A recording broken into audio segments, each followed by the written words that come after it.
ಮಾಧ್ಯಮ ಮಿತ್ರರಿಗೂ ಹಾಗೂ ನೆರೆದಿರ್ತಕ್ಕಂಥ ಎಲ್ಲ ಕಲಾವಿದರು, ಅತಿಥಿಗಳಿಗೂ ನನ್ನ ಹೃದಯಪೂರ್ವಕ ನಮಸ್ಕಾರಗಳು. ನಾನು ಚಿತ್ರರಂಗದಲ್ಲಿ ತುಂಬ ವರ್ಷಗಳಿಂದ ಇದ್ದೀನಿ.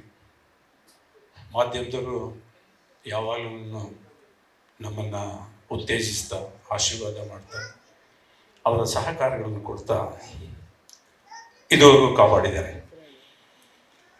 ಹಳಬರಿರ್ಬೋದು, ಹೊಸಬರಿರ್ಬೋದು, ಯಂಗ್ಸ್ಟರ್ ಇರ್ಬೋದು, ಎಲ್ಡರ್ಲಿ ಪರ್ಸನ್ ಇರ್ಬೋದು, ಎಲ್ಲರೂ ನನ್ನನ್ನು ಸಾಕಿದ್ದಾರೆ. ನನ್ನನ್ನು ಎಷ್ಟು ಪ್ರೀತಿಯಿಂದ ಸಾಕಿದ್ರು, ಆಶೀರ್ವದಿಸಿದ್ರು, ಅಷ್ಟೇ ಪ್ರೀತಿಯಿಂದ ಸ್ವಲ್ಪ ಜಾಸ್ತಿನೇ ಅನ್ಬೋದು ಧರ್ಮನ ಸಾಕ್ತಾ ಇದ್ದಾರೆ. 16 ವರ್ಷ ಯಾವುದೇ ಒಂದು ಫೀಲ್ಡ್ನಲ್ಲಿ ಕಷ್ಟಪಟ್ಟರು ಅವ್ರಿಗೆ ಗೆಲುವು ಸಿಗೋದಿಲ್ಲ. ಅದನ್ನು ನಾವು ಕ್ರಿಕೆಟ್ನಲ್ಲಿ ನೋಡ್ತಾನೆ ಇರ್ತೀವಿ. ಯಾರಿಗೋ ಮೈಗೆ ಹುಷಾರಿಲ್ಲ ಅಂದಾಗ 12th ಮ್ಯಾನಿಗೆ ಚಾನ್ಸ್ ಕೊಟ್ಟಾಗ ಓವರ್ ನೈಟ್ ಸ್ಟಾರ್ ಆಗಿ ಹೋಗ್ಬಿಡ್ತಾನೆ. ಅದಕ್ಕೆ ಅದೃಷ್ಟ. 16 ವರ್ಷ ರಾಜಕೀಯದಲ್ಲಿ ಕಾರ್ಯಕರ್ತನಾಗಿ ನಿಯತ್ತಾಗಿ ದುಡಿದ್ರೂ ಒಬ್ಬ MLA ಆಗೋಕ್ಕೂ ಸಾಧ್ಯವಿರೋದಿಲ್ಲ. 5 ಸರಿ MLA ಆದ್ರೂ ಒಬ್ಬ ಮಂತ್ರಿ ಆಗೋಕ್ಕೆ ಸಾಧ್ಯ ಆಗಿರೋಲ್ಲ. ಆದರೆ ಯಾರೋ ಒಬ್ಬರಿಗೆ ಬೈ ಚಾನ್ಸ್ ಇಂಡಿಪೆಂಡೆಂಟ್ ಅನ್ನೋದು ಗೆದ್ದಾಗ, ನಂಬರ್ ಗೇಮ್ ಅಂತ ಬಂದಾಗ ಮಿನಿಸ್ಟರ್ ಆಗಿ ಹೋಗ್ಬಿಡ್ತಾರೆ. ಅದಕ್ಕೆ ಅದೃಷ್ಟ ಅಂತ ಹೇಳಿದ್ರು. ನಮ್ಮ ಚಿತ್ರರಂಗದಲ್ಲಿ ಎಷ್ಟೇ ಕಷ್ಟಪಡಲಿ, ಪ್ರತಿಭೆ ಇರಲಿ, ಒಂದು ಸಿಕ್ಸರ್ ಹೊಡೆಯೋಕ್ಕೆ ಆ ಅದೃಷ್ಟದ ರೇಖೆ ಅನ್ನೋದು ಬೇಕೇ ಬೇಕು. ಆ ಥರದಲ್ಲಿ ಎಷ್ಟೋ ಜನ ಪ್ರತಿಭಾವಂತ ಹುಡುಗರು ಒಳ್ಳೆ ಬ್ಯಾಕ್ಗ್ರೌಂಡ್ ಇದ್ರೂ ಅವರ ಸಿಕ್ಸರ್ ಹೊಡೆಯೋಕ್ಕೆ ಸಾಧ್ಯವಾಗಿಲ್ಲ. ಧರ್ಮ ಎಲ್ಲ ನವಗ್ರಹ ಆದಮೇಲೆ ನವಗ್ರಹದಲ್ಲಿ ಒಳ್ಳೆ ಹೆಸರು, ಒಂದೊಳ್ಳೆ ಸಾಂಗ್ ಇತ್ತು. ಶರ್ಮಿಳಾ ಮಾಂಡ್ರೆ ಅವ್ರ ಜೊತೆಯಲ್ಲಿ ಟೀಮು, ಹಿರಿಯರ ಆಶೀರ್ವಾದ. ನಾನವರನ್ನು ಎಷ್ಟು ತಂದೆಯಾಗಿ ಪ್ರೀತಿಸ್ತೀನೋ ಅಷ್ಟೇ ಪ್ರೀತಿಯಾಗಿ ದರ್ಶನ್ ಅವರ ತಾಯಿ ಮೀನಮ್ಮ ಅವನನ್ನು ಪ್ರೀತಿಸ್ತಾ ಇದ್ರು. ಧರ್ಮ ಅಂದರೆ ಅಷ್ಟು ಇವತ್ತಿನವರೆಗೂ ಅಷ್ಟು ಪ್ರೀತಿ, ಬಹಳ ಪ್ರೀತಿಯಿಂದ ಒಬ್ಬ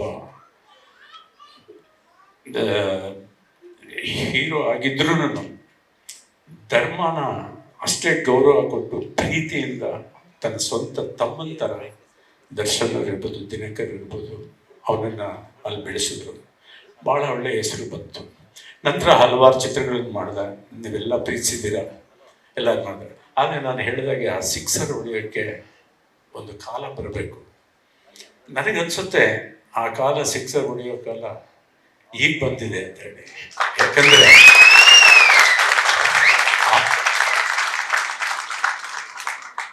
ಅನುಷ್ ಯುವಕರು ಅಂಡ್ ಕಷ್ಟಪಟ್ಟು ಮುಂದೆ ಬಂದಿರು. ಅವ್ರಿಗೆ ದುಡ್ಡಿನ ಬೆಲೆ ಏನು ಅಂತ ಚೆನ್ನಾಗಿ ಗೊತ್ತಿದೆ. ಅಂಡ್ ಟೇಸ್ಟ್ ಇದೆ. ಟೇಸ್ಟ್ ಅಂದರೆ ಸಿನಿಮಾ ಮಾಡಿ ಅವರು ಟೇಸ್ಟಿಗೆ ತೋರಿಸಿಲ್ಲ. ಇವಾಗ ನೋಡಿದ್ದ ಈಟಿಂಗ್ ನೋಡಿದಾಗ ಅರ್ಥ ಆಗುತ್ತೆ ಅವರ ಕೆಲಸದಲ್ಲಿ, ಅವರ ಬಿಸ್ನೆಸ್ನಲ್ಲಿ ಅವ್ರಿಗೆ ಎಂಥ ಪ್ರೀತಿ ಇದೆ, ಅವ್ರು ಮಾಡೋ ಪ್ರಾಜೆಕ್ಟ್ ಹೇಗೆ ಬರಬೇಕು ಅನ್ನೋ ಒಂದು ಆಸೆನೂ ಅವ್ರಿಗಿದೆ. ಈ ಚಿತ್ರವನ್ನು ಇವಾಗ ಆ ಟೀಸರ್ ನೋಡಿದಾಗ ಅವ್ರಿಗೆ ಒಂದು ಒಳ್ಳೆ ಚಿತ್ರ ಮಾಡಬೇಕು ಅನ್ನೋ ಎಲ್ಲ ಪ್ರೊಡ್ಯೂಸರ್ಗೂ ಇರ್ತದೆ.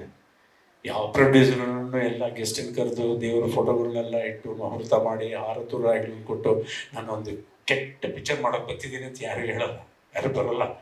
ಎಲ್ಲ ಒಳ್ಳೆ ಪಿಕ್ಚರ್ ಮಾಡಬೇಕು ಅಂತಲೇ ಬರೋದು. ಆದರೆ ಸಮಯ ಸಂದರ್ಭಗಳು, ಆ ಟೀಮ್ ವರ್ಕು, ಅದರಲ್ಲೇನೋ ಹೆಚ್ಚು ಕಮ್ಮಿ ಎಡವಟ್ ಆಗ್ಬೋದು, ಇಲ್ಲ ಅವ್ರಿಗೆ ಅದೃಷ್ಟ ಇಲ್ಲದೆ ಎಡವಟ್ ಆಗ್ಬೋದು. ಯಾಕಂದರೆ ಬಹಳ ಪ್ರೀತಿಯಿಂದ ರಾಜ್ ಕಪೂರ್ ಅವರು ಒಂದು ಮಾತು ಹೇಳ್ತಾರೆ, ನಾನು ಬಹಳ ಪ್ರೀತಿಯಿಂದ ಸಾಕಿದ ಮಗು ಮೇರಾ ನಾಮ್ ಚೋಕರ್, ಅದು ಫ್ಲಾಪ್ ಆಗೋಯ್ತು. ಆ ನನ್ನ ಮಗು ನಾನು ಭಾಳ ಪ್ರೀತಿಸಿದ್ದೆ, ಆದರೆ ಜನಕ್ಕೆ ಅದು ತಲುಪಲಿಲ್ಲ. ಅದಕ್ಕೆ ಕೈ ಇರಲಿಲ್ವೋ, ಕಾಲಿರಲಿಲ್ವೋ, ಕಣ್ಣಿಲ್ವೋ, ಅದು ನನಗೆ ಗೊತ್ತಾಗಲಿಲ್ಲ ಅದನ್ನು ಸಾಕುವಾಗ. ಆದರೂ ಜನಗಳ ಪ್ರೀತಿ ನನ್ನ ಮೇನಲ್ಲಿರುತ್ತೆ. ನಾನು ಇಷ್ಟು ದಿನ ಮಾಡಿದ ಚಿತ್ರಗಳಿಗಿನ್ನ ಅದು ಬೆಸ್ಟ್ ಪಿಕ್ಚರ್ ಅಂತ ಹೇಳ್ತಾರೆ. ಹಾಗೆ ಧರ್ಮ ಮಾಡಿದ ಪಿಕ್ಚರ್ ನಾನು ನೋಡಿದ್ದೀನಿ, ಎಲ್ಲ ಚೆನ್ನಾಗೇ ಇರುತ್ತೆ. ಎಲ್ಲೋ ಒಂದು ಕಡೆ ಏನೋ ಎಡವಟ್ಟಾಗಿ ಅದು ಜನಗಳ ಹೃದಯನ ತಟ್ಟಿ ಅವರ ಆಶೀರ್ವಾದ ಪಡೆಯೋದ್ರಲ್ಲಿ ವಿಫಲವಾಗಿದೆ. ಆದರೆ ಈ ಚಿತ್ರ ಅನುಷ್ ಆಗಿರ್ಬೋದು, ಪುನೀತ್, ಆ ಹೆಸರು ಹೇಳೋದ್ರನ್ನೇ ಒಂದು ಹಾರ್ಟ್ ಬೀಟ್ ಮಿಸ್ ಆಗುತ್ತೆ.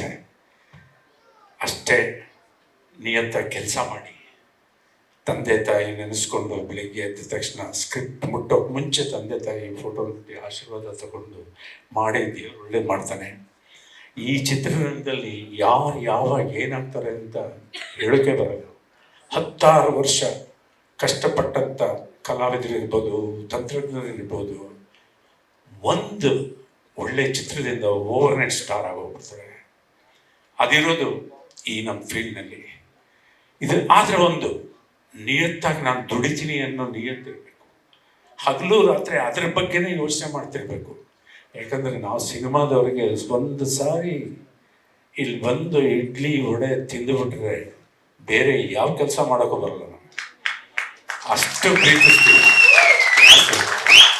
ಆದ್ದರಿಂದ ಕಷ್ಟಪಡಿ ಒಳ್ಳೆ ಮ್ಯೂಸಿಕ್ ಸ್ವಾಮಿ, ನೀವು ಮ್ಯೂಸಿಕ್ಕಿಂದನೇ ಎಷ್ಟೋ ಜನ ಸೂಪರ್ ಸ್ಟಾರ್ಗಳಾಗ್ಬಿಟ್ಟಿದ್ದಾರೆ. ಅದರಲ್ಲಿ ಎಕ್ಸಾಂಪಲ್ ಹೇಳ್ತೀನಿ. ರಾಜೇಶ್ ಖನ್ನಾ ಅವರು ಪ್ರಬುದ್ಧ ಅಭಿನಯ, ಅದರಲ್ಲಿ ಡೌಟ್ ಇಲ್ಲ, ಪ್ರತಿಭೆಯ ಇದು. ಆದರೆ ಅವರು ಸ್ಟಂಟ್ ಮಾಡೋ, ಫೈಟ್ ಮಾಡೋ, ಇಲ್ಲ ಡ್ಯಾನ್ಸ್ ಮಾಡೋ ಅಂತ ಕಥಾನಾಯಕ ಆಗಿರಲಿಲ್ಲ. ಬಟ್ ಅವ್ರು ಮಾಡಿದ ಚಿತ್ರಗಳ ಸಾಂಗ್ಗಳು ಮಾತ್ರ ಇವತ್ತು ನೀವು ಬೆಳಿಗ್ಗೆ ಒಂದು ಸಾರಿ ಕೇಳ್ಬಿಟ್ರೆ ರಾತ್ರಿ ನಿದ್ದೆ ಬರೋವರೆಗೂ ಅದನ್ನ ಹೇಳ್ತಾನೆ ಇರ್ತಾರೆ. ಇನ್ನು ಯಾರಾದ್ರೂ ಪಕ್ಕದಲ್ಲಿರೋರು ಕೇಳಿಸ್ಕೊಂಡ್ರೆ ಅವ್ರು ಅದನ್ನ ಆಡೋಕೆ ಶುರು ಮಾಡ್ತಾರೆ. ಅಂತ ಒಂದಿದು. ದೇವರು ನಿಮ್ಗೆ ಒಳ್ಳೇದು ಮಾಡಲಿ. ಒಳ್ಳೆ ಹಾಡುಗಳನ್ನ ಕೊಡಿ. ಅದು ಪ್ಲಸ್ ಪಾಯಿಂಟ್. ಮೊದಲು ಕತೆ, ಅದಾದ್ಮೇಲೆ ಚಿತ್ರಕಥೆ, ಅದಾದ್ಮೇಲೆ ಅದಕ್ಕೆ ಪೂರಕವಾದ ಸಂಭಾಷಣೆ, ಅದಾದ್ಮೇಲೆ ಅಭಿನಯ ಮಾಡೋದಕ್ಕೆ ಪೂರಕವಾದ ಕಲಾವಿದರು. ಇವರೆಲ್ಲರೂ ಎಷ್ಟು ಮಾಡಿದ್ರ ಜೊತೆಗೆ ಅಷ್ಟೇ ಇಂಪಾರ್ಟೆಂಟ್ ಆಗಿ ಒಂದು ಸಂಗೀತ ಅನ್ನೋದು ಆ ಚಿತ್ರಕ್ಕೆ, ಅದು ಹಿನ್ನೆಲೆ ಸಂಗೀತ ಇರ್ಬೋದು, ಬ್ಯಾಕ್ಗ್ರೌಂಡ್ ಮ್ಯೂಸಿಕ್ ಇರ್ಬೋದು, ಹಾಡುಗಳಿರ್ಬೋದು, ಅದು ಬಂದಾಗ ಅದು ಯಾಕಂದ್ರೆ ನಾನು ಪರ್ಸನಲ್ ಆಗಿ ನಾನೇ ಮಾಡೋದು ಒಲವೆ ನೋಡೋದು ಇರ್ಬೋದು, ಅಶ್ವಮೇಧ ಇರ್ಬೋದು, ದೇರ್ ಆಲ್ ಮ್ಯೂಸಿಕಲ್ ಹಿಟ್ಸ್. ಹಾಗೆ ಅದಕ್ಕೋಸ್ಕರ ದೇವರು ಒಳ್ಳೇದು ಮಾಡಲಿ. ಕಷ್ಟಪಡಿ, ನಿಮಗೆ ತೃಪ್ತಿ ಆಗೋವರೆಗೂ, ಅವರು ಪ್ರೊಡ್ಯೂಸರ್ ತೃಪ್ತಿ ಆಗೋವರೆಗೂ ಮನ್ಸಿಗೆ ಬೇಜಾರು ಮಾಡಿಕೊಡದೆ ಮಾಡಿ ಒಳ್ಳೆ ಹಾಕ್ಕೊಡಿ. ದೇವರು ಒಳ್ಳೇದು ಮಾಡಲಿ. ಆಮೇಲೆ ಪುನೀತ್, ನಿಮಗೆ ಹೇಳ್ಬೇಕಂತಲೇ ಹೇಳಿದ್ದೀನಿ, ದಯವಿಟ್ಟು ಧರ್ಮ, ನೀನು you are always a directors boy, always a producers boy, they all loved you. ಇವತ್ತಿನವರೆಗೂ ಧರ್ಮ ಹಿಂಗ್ ಮಾಡ್ದ, ಅಯ್ಯೋ ಹಿಂಗ್ ಹಾಕೊಂಡು ನಮ್ದು ಯಾರೂ ಹೇಳಿಲ್ಲ. ಪಿಕ್ಚರ್ ಫ್ಲಾಪ್ ಆಯ್ತು, ಸಕ್ಸಸ್ ಆಯ್ತು, ಬಟ್ ಅವನನ್ನು ಯಾರೋ ದೂಷಿಸಿಲ್ಲ. ಅದೊಂದೇ ನನಗಿರೋ ಸಂತೋಷ. ಎಲ್ಲಿರ ಅಯ್ಯೋ ಅವನ್ನ ಅಂದುಬಿಟ್ಟಿದ್ರೆ ಎಲ್ಲ. ಇದು 25ನೇ ಚಿತ್ರ. ಇದೊಂದು ನಮಗೆ ಹೆಮ್ಮೆ ಅನ್ಸಿದ್ರು. ಒಂದು 14 ಪಿಕ್ಚರ್ ರಿಲೀಸ್ ಆಗಿದೆ, ಒಂದು 10 ಪಿಕ್ಚರ್ ರಿಲೀಸಿಗೆ ರೆಡಿ ಇದೆ. ಯಾರಿಗುಂಟು ಯಾರಿಗಿಲ್ಲ. ಅದರಲ್ಲೇ ಗೊತ್ತಾಗುತ್ತೆ ಅವನ ಜನಗಳ ಪ್ರೀತಿ ಮಾತ್ರ ಅಲ್ಲ, ನಿರ್ಮಾಪಕ ನಿರ್ದೇಶಕರ ಪ್ರೀತಿನೂ ಗಳಿಸಿದ್ದಾನೆ. ಎಲ್ಲೋ ಒಂದು ಕಡೆ ಧರ್ಮ ನಡ್ಕೊಂಡು ಮಾಡೋಣ ಅಂತ ಒಂದು ಫೀಲ್ ಬರೋ ಥರ ಒಂದು ಅವನ ನಡತೆ. ಅದನ್ನ ನೀವೆಲ್ಲ ಬಿಗ್ ಬಾಸ್ನಲ್ಲಿ ನೋಡಿದ್ದಾರೆ. ಪಿಕ್ಚರ್ ನೋಡದೆ ಇದ್ರು ಬಿಗ್ ಬಾಸ್ ಅಂತೂ ಚೆನ್ನಾಗಿ ನೋಡಿದ್ದಾರೆ. ಅವನ ನಡೆ ನೋಡಿ ಯಾರೋ ಬಿಗ್ ಬಾಸ್ ಹಾಕಿದ್ರು, ಸರ್ ಯಾಕೆ ಸರ್ ನಿಮ್ಮ ಮಗ ಅಷ್ಟೊಂದು ಸೈಲೆಂಟಾಗಿ ಅಷ್ಟೊಂದು ಸಾಫ್ಟ್ ಆಗಿದ್ದಾರೆ ಇದರಲ್ಲಿ?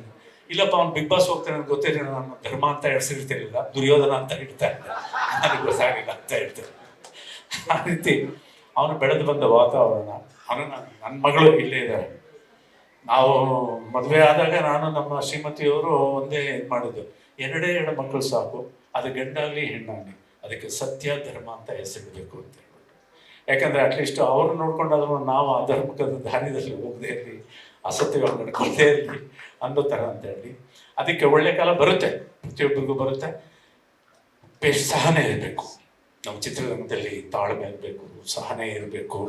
ಆಮೇಲೆ ಎಷ್ಟೇ ಸಕ್ಸಸ್ ಬಂದರೂ ಹೇಳಿನ ಅನ್ನೋ ಒಂದು ಇದಿರ್ಬೇಕು. ಅದು ನಿಮ್ಮನ್ನು ಭಾಳ ದಿವಸ ಕರ್ಕೊಂಡು ಹೋಗುತ್ತೆ.